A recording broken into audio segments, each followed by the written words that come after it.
Good news! Central Americano MBBS just 34 lakhs. Columbus Central University.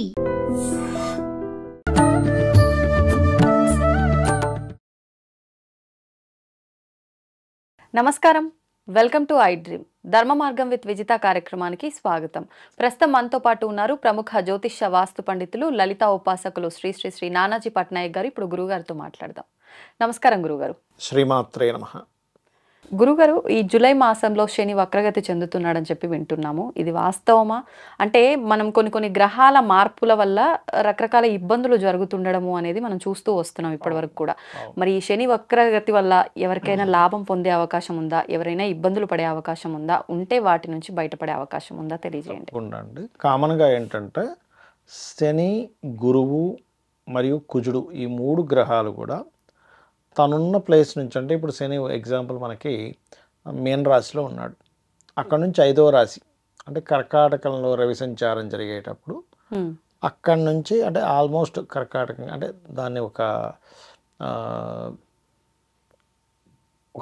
5 రాశిస్ దాటిన తర్వాత నుంచి వక్రగతి స్టార్ట్ అయ్యి మళ్ళీ అది 9వ రాశిలోకి వచ్చినప్పుడు తను అదున్న గ్రహం నుంచి వృశ్చికంలోకి వచ్చేసరికి వక్రగతి ఉండి తర్వాత పోతుంది. అది గురువుకి, కుజుడికి, శనికి జరుగుతాయి ఇవి కామన్గా.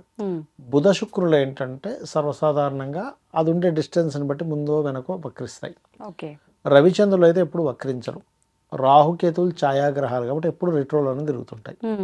ఇందులో కర్మకారకుడు అంటారు శనిని. ఈ కర్మకారకుడు విషయంలో అందరికీ ఏంటంటే అనవసరమైన భయాలు ఉన్నాయి. అది ఇచ్చే ప్లస్ ఎవరికి తెలియదు. ఎంతసేపు శని ఇచ్చే మైనస్నే అనుకుంటారు. ఎలాగా? లేట్, ఆటంకాలు, దారిద్రము, రోగాలు, వీటి గురించి అనుకుంటారు. కానీ శాటర్న్ అనేటువంటి గ్రహం ఏదైతే ఉందో మీకు ఎన్ని యోగాలు ఉన్నా, చాలా రకాల యోగాలు చెప్పుకుంటాం. గజకేశ్వరి యోగం అంటాం, బుధాత్య యోగం అంటాం, అమల యోగం, విమల యోగం, లేకపోతే అనఫా, సునఫా యోగాలు చెప్పేసుకుంటాం. ఇవన్నీ ఉన్నాయా? చెప్తాయనండి. ఇన్ని యోగాలు ఉన్నా కూడా ఆయుష్ అనేది ఉంటేనే కదా ఇన్ని యోగాలు అనుభవించాలి. మీరు గొప్ప ధనయోగ జాతకుడు పుట్టాడు, ఆయుష్ లేదు, ఏం చేసుకుంటాం? అదే కదా. అలాంటి ఆయుష్ని ఇచ్చేటువంటి గ్రహం ఏదైనా ఉందంటే అది మొట్టమొదటిగా శని. శాటర్న్ బాగుంటేనే, శాటర్న్ అనుగ్రహం ఉంటేనే ఆయుష్ ఉంటుంది.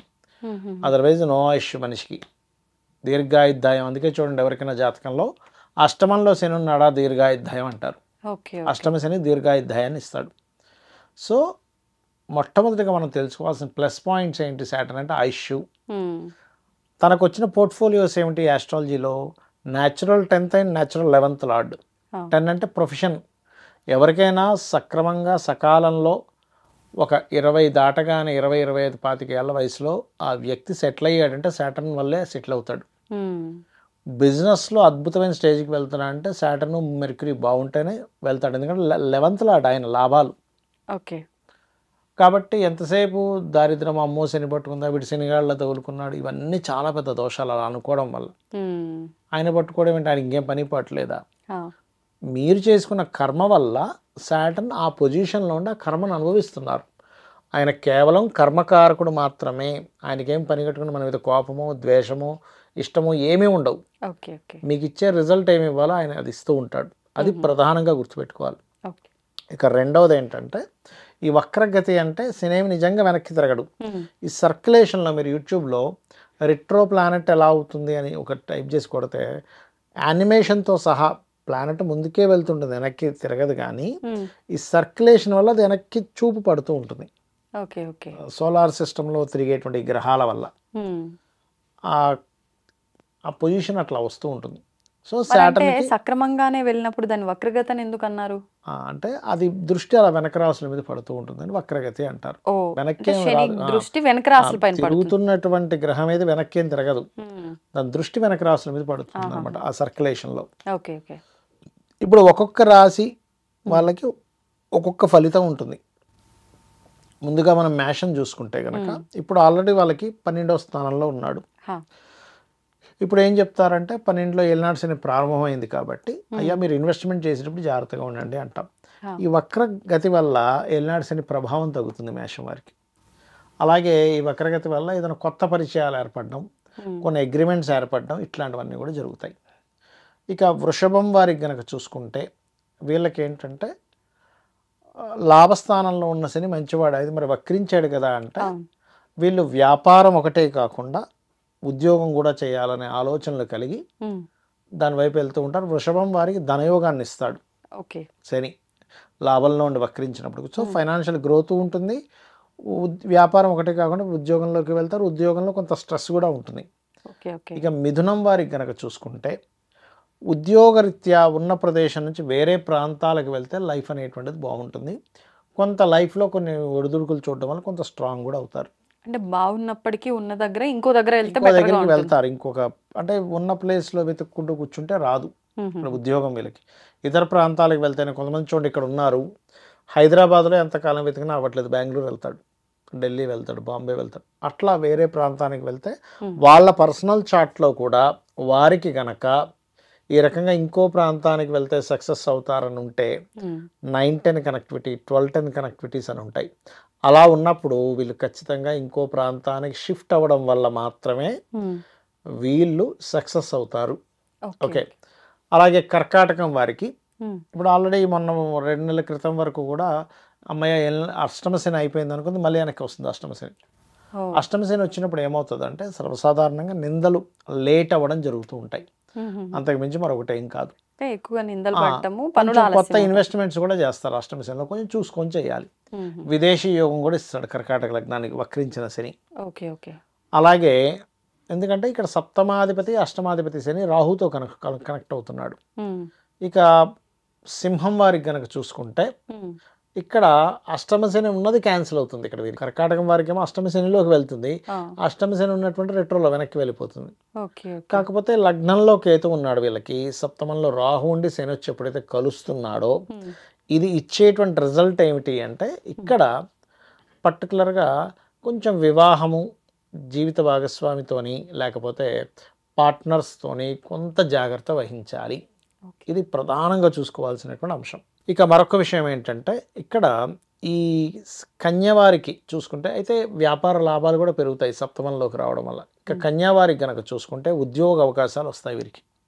ఎందుకంటే రాహు 6లో ఉండి మళ్ళీ శని కూడా 6లోకి వస్తున్నాడు. 2 పాపగ్రహాలు కనుక 6లో ఉంటే ఉద్యోగ అవకాశాలు సక్సెస్ అవుతాయి.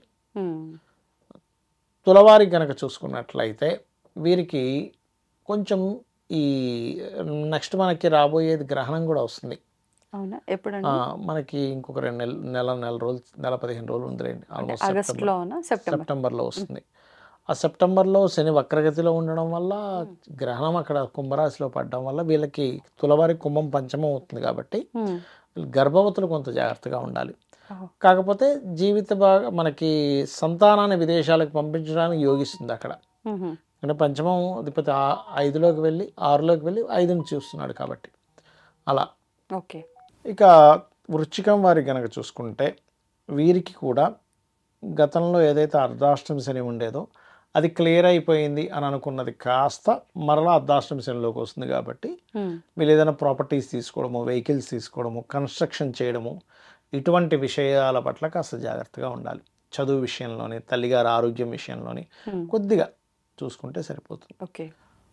ధనస్సు వారికి కనుక చూసుకుంటే అర్ధాష్టమి శని క్యాన్సిలేషన్ అవుతుంది వక్రగతి వల్ల. అంటే దీనివల్ల ఏమవుతుందంటే కొంచెం ఇల్లు మారడము, అలాగే కొంచెం మొండిగా కొన్ని విషయాలు సీరియస్గా తీసుకుని ప్రయత్నం చేయడం వల్ల సక్సెస్ అవ్వడము, వివాహ సంబంధాలు కూడా కుదరడం లాంటివి ఇస్తాడు ఇక్కడ. మకరం వారికి కనుక చూసుకుంటే ఇక్కడ వీళ్ళకి అప్పులు లభిస్తాయి. కాకపోతే కొంచెం కుటుంబ వ్యవహారాల మధ్యలో కుటుంబీకుల మధ్యన కొంత ఏదో తెలియని ఒక నిందలు అనుకోండి, గొడవలు అనుకోండి జరుగుతూ ఉంటాయి. కుంభం వారికి చూసుకున్నట్లయితే ఏలినాడు శని మరలా వీళ్ళకి జన్మంలోకి వస్తుంది. సహజంగానే రాహు ఉన్నాడు అక్కడ, ఇల్యూజన్, ఇంకొంచెం ఎక్కువ ఇల్యూజన్స్, ఏదైనా ఇన్వెస్ట్మెంట్ చేయాలంటే భయము, ఇట్లాంటివి కొంచెం ఉంటాయి. దీనికి దుర్గా ఆరాధన చక్కటి ఫలితాలు ఇస్తుంది. మీనం వారికి కనుక చూసుకుంటే గతంలో తీసుకున్న ప్రాపర్టీ కావచ్చు, ఏదైనా కావచ్చు, ఇప్పుడు మళ్ళీ కన్స్ట్రక్షన్కి వీళ్ళకి కొంచెం మూమెంట్ వస్తుంది మీనం వారికి. కాకపోతే వీళ్ళకి విదేశాలకు వెళ్ళడానికి కూడా అనుకూలిస్తుంది. 12లో రాహు ఉండి శని ఎక్కడికి రావడం వల్ల కొన్ని ఆటంకాలు ఏర్పడి వెళ్తారు వీళ్ళు. అయితే ఇది ఎవరికైనా సరే గుర్తుపెట్టుకోండి, ఈ శని యొక్క ప్రభావం కంప్లీట్గా పాజిటివ్గా రావాలంటే ముఖ్యంగా కొన్ని పాటించాలి. ఇవి పాటించగలిగితే 100% వీరికి బాగుంటుంది, అందులో ఎటువంటి సందేహం లేదు. ఏమిటవి అంటే, ఒకటి, నిద్రపోకూడదు మధ్యాహ్నం పూట. ఏదో నైట్ డ్యూటీ చేస్తారు కొంతమంది, వారు పర్లేదు, కానీ మంచి యువకులు నైట్ అంతా చక్కగా నిద్రపోయామన్నప్పుడు మీరు పగలపూట నిద్రపోవడం చేయకూడదు. శాటర్న్ యొక్క ప్రభావం మీకు పాజిటివ్గా రావాలి అంటే. శని మందుడు నిద్ర కారకుడు. కొంతవరకు ఎక్కువ నిద్రపోతుంటే అది నెగిటివ్ ఎనర్జీ పనిచేస్తూ ఉంటుంది. ఇది చిన్నపిల్లలకి, స్త్రీలకి, రోగగ్రస్తులకి సంబంధం లేదు. హెల్త్ ఇష్యూ ఉందండి, బాగాలేదు, కాసేపు పడుకోవచ్చు, రెస్ట్ తీసుకోవాలి. కానీ అంతా బాగుంది, నైట్ కూడా నిద్రపోయాను, నైట్ 9 పడుకొని పొద్దున 7కి లేచాను, మళ్ళీ పడుకుంటా అంటే ఇంకెక్కువ ప్రభావం, నెగిటివ్ ప్రభావం ఉంటుంది. రెండవది, దగ్గరలో హనుమాన్ ఆలయం కానీ, సుబ్రహ్మణ్యేశ్వర స్వామి ఆలయం కానీ, గణపతి, శక్తి, వెంకటేశ్వర స్వామి ఆలయాలు లాంటివి ఉన్నప్పుడు రోజు ఒక్కసారైన దర్శనం చేసుకొని వస్తే శని ప్రభావం ఉండదు. ఇక గోవులకి బెల్లము తినిపించడం చేస్తూ ఉండాలి, నువ్వులు దానం ఇస్తూ ఉండాలి. అలాగే లలితా సహస్రనామాల్లో అద్భుతమైన నామం ఉంటుంది, ఓం అనాకలిత సాదృశ్య చుబుకశ్రీ విరాజితాయే నమః. ఇది గనక చేస్తే ఖచ్చితంగా బాగుంటుంది వీరికి. ఇప్పుడు మీరు చెప్పినట్టుగా ఈ రాశులు చూసుకునే విధానం కూడా కొంతమంది వాళ్ళ అక్షరం, మొదటి అక్షరాన్ని బట్టి చూసుకుంటారు, పేర్లో మొదటి అక్షరం. అది జన్మజాతకం లేని వాళ్ళకండి, అదేదో జస్ట్ కొంచెం పనిచేస్తుంది. వాళ్ళ పేరు పిలవగా ఆ రాశికి సంబంధం ఉంటుంది కాబట్టి వాళ్ళు ఆ రకంగా చూసుకుంటారు. కానీ పర్టికులర్గా వాళ్ళ డేట్ ఆఫ్ బర్త్ బట్టి వాళ్ళది ఏ రాశి అని చూసుకోవడమే కరెక్ట్. ఓకే, పేర్లు బట్టి ఉండేది ఓన్లీ 5% పనిచేస్తుంది అంతే. 5 to 10% పనిచేస్తుంది, అంతకంటే ఎక్కువ పని చేయదు. ఓకే ఓకే, అంటే ఎక్కువగా మనకి ఇప్పుడు సోషల్ మీడియాలో పేరును బట్టి ఎక్కువగా చూసుకునే వాళ్ళే లీవ్లో భరణి అలా చెప్తారు. బట్ అది అలా పనిచేయదు. వీళ్ళ జన్మజాతకం అంటే ఒకటి ఉండదు కదా, మీరు ఏ రాశిలో పుట్టారు. బట్ ఈ రాశిది కూడా కొంతవరకే 15 to 20%, 15%. పర్సనల్ చార్ట్లో మీరు ఏ లగ్నం అయింది, గ్రహాలు ఎక్కడ ఉన్నాయి, దాని మీద ప్రభావం ఎలా ఉంది, ఇవన్నీ చూసుకోవాలి. ధన్యవాదాలండి. శ్రీమాత్రే నమః. తవ్వండి, తవ్వుతున్న శివలింగం సరే దాన్ని అట్లా కప్పేసేయండి, చూపించదండి. కృష్ణ ఇస్ దేర్, మూర్తి పూజ కాదు, సాక్షాత్ బ్రజేంద్ర నందన భగవాన్ ఉన్నారు మూర్తిలో.